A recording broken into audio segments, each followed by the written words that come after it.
क्या करने? जोर से क्या करने? पैसा कमाने।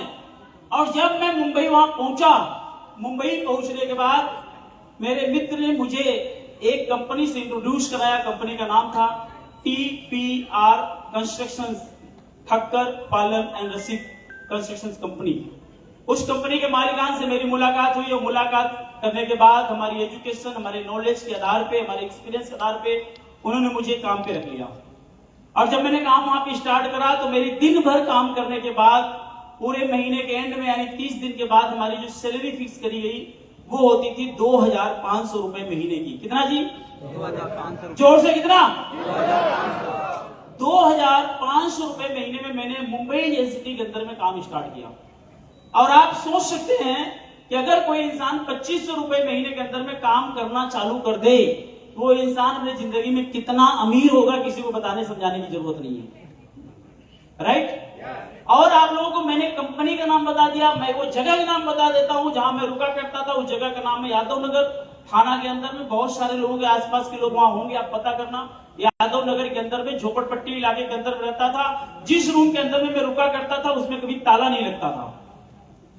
ऐसा नहीं था, ताला खरीदने का पैसा हमारे पास नहीं था, ताले की कभी जरूरत नहीं पड़ती थी, क्योंकि एक ही रूम के अंदर में 15 से 16 लोग रहा करते थे।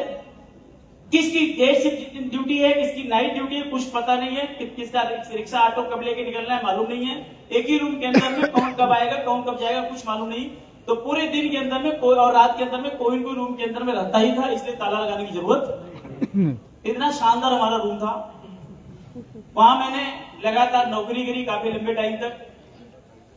कुछ एक ऐसी घटना घटी जिसकी वजह से, घटना की वजह से मजबूरी में मुझे घर आना पड़ा काम छोड़ के। जब मैं घर आया, धीरे धीरे टाइम बीता, हालात चेंज हुए, सिचुएशन सही हुई, तो लोगों से हेल्प लेकर के मैंने एक दुकान खोली हार्डवेयर की। और उस दुकान को मैंने काफी लंबे टाइम तक चलाया और उस दुकान पे भगवान की खूब कृपा बरसी और मेरी दुकान नहीं चली।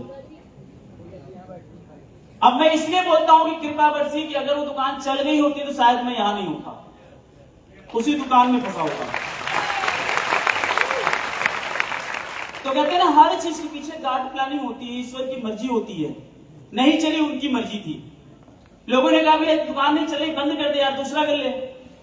तो मैंने उस दुकान को बंद करके उसी जगह पे मैंने एक दूसरी दुकान खोली, उसका नाम रखा अर्जेंट फोटो स्टूडियो। और उस दुकान को भी मैंने लंबे टाइम तक चलाया और भगवान की कृपा मेरी पुरानी दुकान से भी ज्यादा उसके ऊपर बरसी और मेरी वो दुकान भी नहीं चली। और जब आदमी का काम नहीं चलता, उसकी दाल रोटी नहीं चलती, तो आदमी ताक झाक मचाता है। यस और नो? यस और नो? वो ताक झाक में मजबूरी, कहते हैं ना, मजबूरियां ना होती तो हम भी बेवफा ना होते। तो मजबूरी में आदमी इधर उधर झांकता है। और आज इसी के इर्द गिर्द हम बात करेंगे। और बात करने के पीछे पहले मैं आप लोगों को मेरा परिचय बता दूं। मेरा नाम डॉक्टर रजत शर्मा है। मैं संगम नगरी प्रयागराज से हूं और मुझे ये बिजनेस के अंदर में 11.5 साल हो चुके हैं। 11.5 साल। तो जब मेरी वो दूसरी वाली दुकान नहीं चली